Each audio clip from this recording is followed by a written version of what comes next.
I just heard this loud explosion. I thought a bomb went off. It felt like the whole building was coming down. Lunchtime scare, what caused a driver to go right through a local restaurant, and how an employee says the accident changed his life. There are two different pushes to legalize medical marijuana in Ohio, how they're different, and what it will take to make one a reality. Hi, Betsy. Hi there, Jimmy. Well, you can definitely feel there's a little more heat, a little more humidity in northern Ohio. That continues to build tomorrow, and thunderstorms will be the result. I have the details. Plus, craft beer success. The great ideas that transform one man's home brewing hobby into a full-fledged beer business that customers now can't get enough of. From the station that sees the possible, this is Channel 3 News, brought to you by the Calvetta Brothers Floor Show. It's time to fall in love again with your home. And now, Channel 3 News at 7. Good evening, everyone. We'll take a look at our top stories right now. A 4-year-old gets behind the wheel of a car. A cooler spring may postpone cicada season, and a local music festival is making headlines around the country. Chris Ty has tonight's 77 seconds at 7. A car into a fence doesn't typically make the news, but when the driver is 4 years old, it gets our attention and everyone here on Saratoga Avenue in Cleveland's Old Brooklyn neighborhood. Happened this morning when the 4-year-old's mom was upstairs with her newborn. No injuries, no citations. The arrival of the once every 17-year cicada bugs are being delayed. Our cooler spring pushing the arrival back. They'll be peaking now in early June. On May 23rd, Planned Parenthood in Ohio slated to see a reduction in state funding. A new law stripped tax dollars from being used for or promoting abortion. Today, Planned Parenthood pushing back, filing a lawsuit against the Ohio Department of Health, saying the law violates their rights by denying its funding, quote, in retaliation for providing abortions.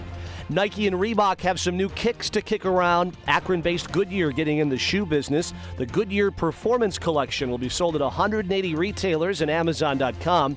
They're going for between $60 and $80. It's just a big party with you and 20,000 of your closest friends. That is radio host Rover, and this is Rover Fest from years gone by. Today's announcement of this year's lineup led to a nationally trending story online.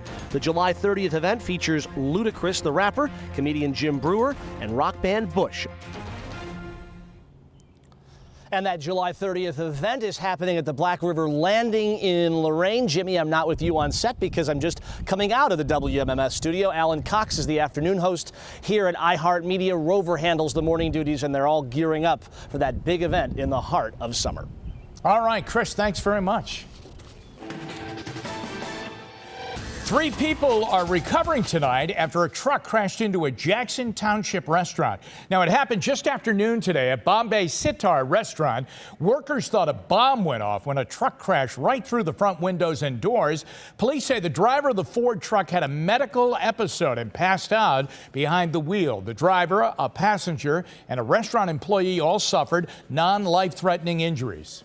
Yeah, a lot of things could have went wrong today. Like if I was in the hall 20 seconds before it came through, it'd have been over probably. So definitely a life-changing event for sure. And Bombay Sitar will be closed while it's being fixed. Some Cleveland prisoners could be relocated to make room for protesters arrested during the RNC. After the Michael Brelo verdict, police housed 71 arrested protesters in a Cleveland high school. But now we've learned some Cuyahoga County Jail inmates could be moved to other outlying jails before the convention begins. One possible place to move them is this empty Bedford Heights jail, and we're told women prisoners are the ones likely to be moved first. Authorities haven't signed any contracts yet, but they are making contingency plans. Hurry up and wait. That's what annoyed hundreds of gambling fans who wanted to be the first inside the new Jack Casino today. They stood in line longer than they expected, and our Andrew Horansky is there to explain why. Hi, Andrew. Hi, Jimmy. Good evening to you. Well, they're inside now, and it's looking more like a Friday or a Saturday night instead of a Wednesday night. You're right, though. The casino was supposed to open at 4 o'clock. It didn't open up until closer to 4:40. But take a look at this video here, and let me know if you think these people seem to mind a bit. A stream of fans coming in here. The casino had been piling on incentives, actually, to cheer them up ever since, offering things like free parking tonight until 3 a.m. Many of us affectionately remember this as the old Higbee building, of course, then as the Horseshoe, to now the latest in this evolution, the Jack. And the regulars seem to love it. You know, everything looks great. It's just... You're happy? I'm happy. Yes, everything looks good. And you didn't mind a few extra minutes to get in? No. As for the reason behind that delay, regulars needed to finish up on some final paperwork that actually went longer than expected. But casino officials tell us they were ready, prepping 1,800 new pairs of dice, 30,000 fresh decks of cards, and 400,000 chips in just 40 hours. Those chips, by the way, Jimmy, get this, weighed more than 2,000 pounds. So a lot of heavy moving around here over the past 40 hours. But again, a big crowd here tonight. Back to you. All right. Thanks a lot, Andrew. Now, after a defeat back in March, medical marijuana moves one step closer to becoming legal in Ohio. Representatives passed House Bill 523, and they did that yesterday. And now it's up to the Senate. Channel 3's Alyssa Raymond explains why some say it is too restrictive. Hi, Alyssa. Hi, Jimmy. The group Ohioans for Medical Marijuana hopes the Senate expands the bill. Right now, they're saying it doesn't go far enough, which is why they're trying to get an amendment on the November ballot. Under the group's proposal, patients could purchase medical marijuana from retail outlets or grow their own. Now on the table, moving its way through, is House Bill 523. This bill dictates the form of the marijuana and would only allow licensed physicians to prescribe medical marijuana to patients suffering from 19 conditions. Carrie Ann Weigel's daughter suffers from seizures every day. She says, fortunately, her daughter's condition is on the list. It may not cure her, because I don't think anything can ever with a brain malformation. However, I do believe that it could decrease them considerably. And I believe that with her, quality of life, I think that it'll improve it enormously. If this bill is passed, Ohio would become the 25th medical marijuana state in the country. The group pushing for the amendment needs to collect more than 300,000 signatures by this summer. And unlike the recreational marijuana issue, the medical marijuana push seems to have less opposition. Jimmy? All right. Thanks a lot, Alyssa. One health concern for adults over 50 years of age is colon cancer. If you're not at risk for the disease, you may qualify for a new test that is much simpler than a colonoscopy. The FIT is a take-home lab kit that you can use in the privacy of your own bathroom. It avoids the prep and the procedure of a colonoscopy and can still detect blood or polyps in the stool. And so it's a very effective test. It's relatively easy to do. You have to do it 3 times in a row per year.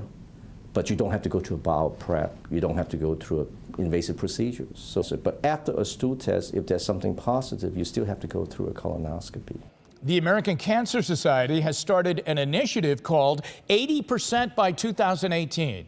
It wants 80% of people 50 and older to get a colon screening, and the FIT test could make that goal easier to achieve. You can talk to your doctor to see if you qualify. Still to come here at 7, Cleveland Beer Rising, a local entrepreneur, has turned his love of home brewing into a recipe for a successful business. How he's now helping others do the same thing.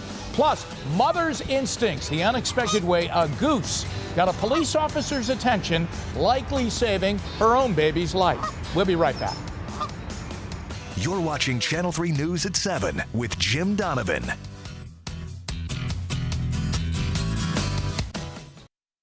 It is no secret that Cleveland is a city that loves craft beer, but there's no way the man behind Platform Beer Company could have predicted just how fast his business would take off. So in less than 5 years, he has gone from making beer in his apartment to now brewing 6,000 gallons a week. Joining me tonight, Paul Benner, the Chief Brewing Officer at Platform Beer Company. Welcome. It is such a pleasure to be here with you, Jimmy. I have Thank to tell you, we should be drinking Platform beer right now, watching the Indians, who are in the 16th inning. I know. We were just talking about that. All right, how did you do this? Really, in your apartment, all right, you liked brewing beer? It all started with a passion for home brewing for me. Okay. So I remember the first batch I brewed was with my father about 6 years ago. That's a nice story. And there's actually a lot of people that do that as a hobby. Did it with my father, and I immediately knew that there was something to this. There was something special to this hobby for me, and that day I committed to figure out a way to do this for the rest of my life. I didn't know what that meant. I didn't know it would be to eventually open a brewery, but yeah. So how did you take it from your apartment to where you are now? You know, 95%. Where was the apartment? It was in actually Indianapolis, Indiana. Oh, where I all right. lived for a year. You're in the Hoosier State. I was. Okay, so anyway, go on. Quick stop, right? So it went from, like, so 95% of all commercial brewers started the way I started, you know, making in their kitchen or in their garage. Right.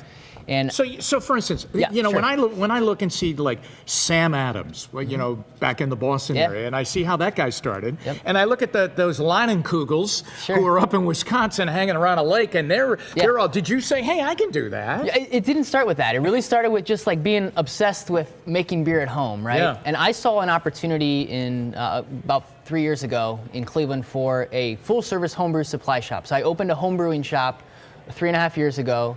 And that's really that was my dream, to open that. And then that eventually led to an opportunity to open Platform a couple years ago. And I had no idea that it would explode into that. People obviously like it, right? Yeah, so we opened in 2014, we brewed 91 barrels of beer. And this year we'll brew over 10,000 barrels of beer. How did you initially get it out there so that people could taste it and like it? It all started with our tasting room. So our tasting room in Ohio City on Lorraine Avenue. Just creating. That's like the beer capital of the world now. You know that. You know, Cleveland is. You know, we've created this regional hub for beer. You're right. And we're very fortunate to have that. So you had this tasting room, and then people came in, and it all started with brewing unique recipes and different styles of the tasting room, and then eventually we had the ability to package our product and get it to market. Now you're taking this to Columbus? Correct. So that's our next opportunity. We opened our production site in January. That's right around the corner, still in Ohio City. And then our third location will be in Columbus sometime in the fall. Well, I asked this of many of our local entrepreneurs who come on the show. Are you trying, or will you be involved at all with the Republican National Convention? Absolutely. Such an opportunity. Absolutely. And we've partnered with Heinen's to do a special canned beer in celebration of the RNC. So we're going to do an American Pale Ale, 100% American ingredients. We're going to can that beer, and we're going to distribute it at Heinen's for the RNC. Can I try one? Absolutely. All right, which one do you want? So these are our two staples that we do year-round. This is a new style. So this is a series of beers that we do. Is a fruit pale ale. This one we brewed with a pomelo fruit, so kind of a grapefruit, kind of sweet. Cheers, my friend.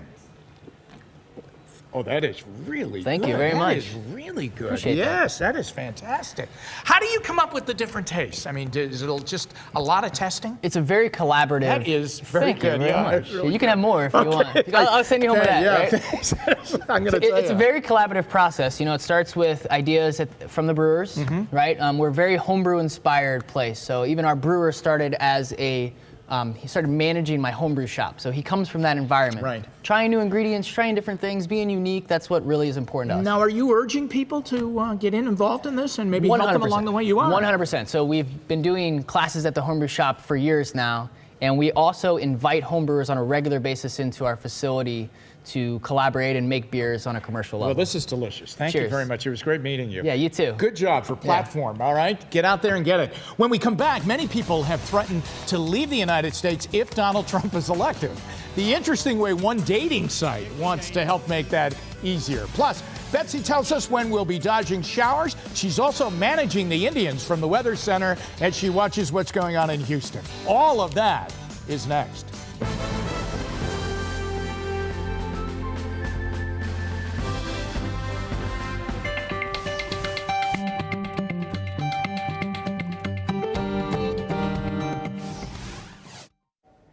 And welcome back, everybody. I'm Jim Donovan, here on the news at 7. One mom is getting help from another to save a child. But it's not what you'd expect. A mother goose in Cincinnati pecked at a police cruiser until officers came out. She led them over to her baby, who was tangled in some string from a Mother's Day balloon.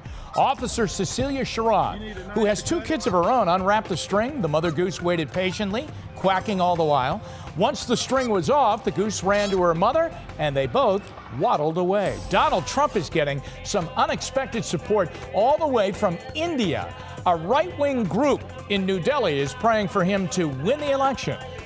Priests chanted hymns as members of the group made offerings to a fire and held pictures up of Trump. One says, "We love Trump." The group says it supports his blunt talk and hardline proposals on Islam, including a ban on Muslims entering the United States. Meanwhile, plenty of Americans are threatening to leave the country if Trump is elected, and they would move to Canada.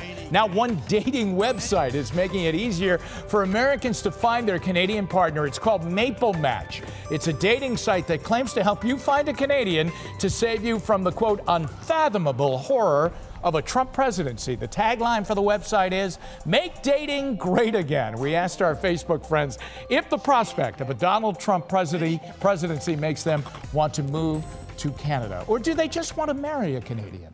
Hey, it There could are be a lot either of one. beautiful Canadians out there. There are. Okay. What did they say? So people are laughing about this. Obviously, it's a big joke, but Frida Boyce says, "Nah, I'm not panicking yet. A lot of people don't vote in primaries." Bob Doring adds, "Canada is the wrong latitude for my attitude. For all the children packing their bags and running away from home, don't forget Mexico." And Judith Carline jokes, "Canada better start building a wall." So everybody having some fun with this here. Yeah, that's very, very interesting. Those dating websites for that are amazing. Betsy is here. You walk away from the Weather Center, and what happens? The Indians lost in the 16th inning. Betsy was screaming out, "Challenge it!" Something like that. Not maybe that guttural, but It was a little more hysterical. they just lost in a walk-off home run. I know. It's All right. such a bummer. What a way to lose. But What a I'll tell you bummer. what, they're back on Friday. Weather will be better by Friday night. Will you be there Friday? I'm not sure yet. I Okay. have not I yet think you heard should from be. our 6 o'clock producer, our 7 o'clock producer, Danielle, about if I'm going to be out there or not. So the discussion shall be had, I'm sure. She's nodding. We'll see. Yeah, exactly. So how about Friday? All right, temperatures tonight, upper 50s, near 60. Rumbles and showers that are out there now will be fading. We'll have areas of fog around, variably cloudy skies, those winds calming down. And I do think the areas of fog will be most prevalent in those areas that we've already had the rain showers that have been coming down.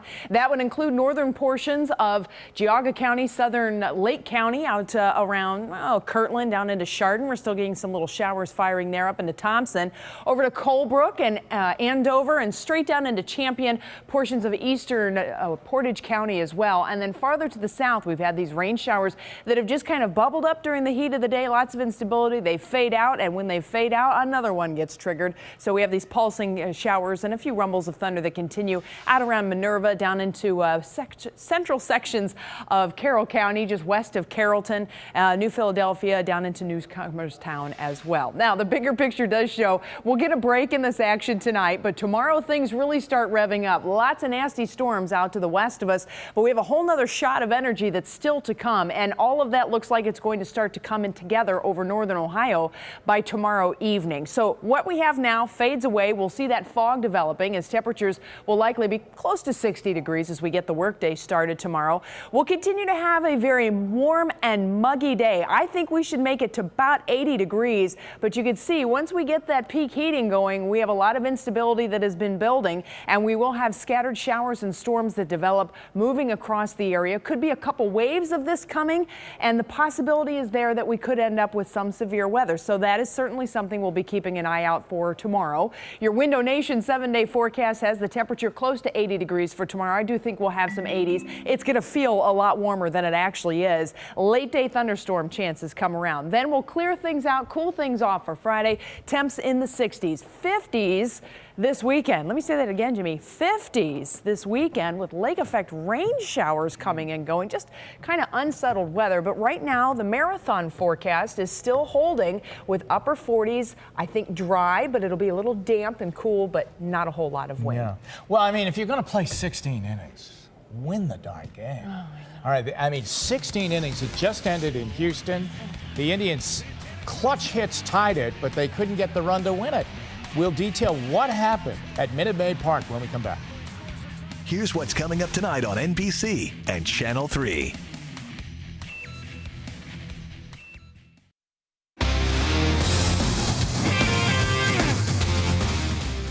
All right, an incredible game just came to an end. Unfortunately, the Indians on the wrong side of the score, 16 innings. And the Indians lose it in the bottom of the 16th. Here's how it started way back when at about 2:15 this afternoon. Danny Salazar struck out 10 while he was in there, including the bases loaded with nobody out in the first inning, and he struck out the side, but he walked 6 in the game, too. They were ahead 1-0 in the fourth when Mike Napoli hit his 7th home run of the year, and that made it 2-0, but they were losing 3-2 with 1 out in the 9th. Napoli doubled and Santana tripled on the hill in right center field. That tied it, and then just moments ago, Marwin Gonzalez hit one out, a 2-run homer, and the Indians lose it 5-3. Ouch. I'm going to have a couple of platforms after that. That's a bummer. That was a bummer. It was a great game to watch, though. It was a great game to listen to you react to. I didn't get a chance to see much of it, but I got the vibe. Yeah, right. Entertainment Tonight is next. Russ and Sarah back at 11. Have a good night. Thanks for watching Channel 3 News. Take Channel 3 News and weather with you wherever you go. Text WKYC to 25543 now to download our free apps.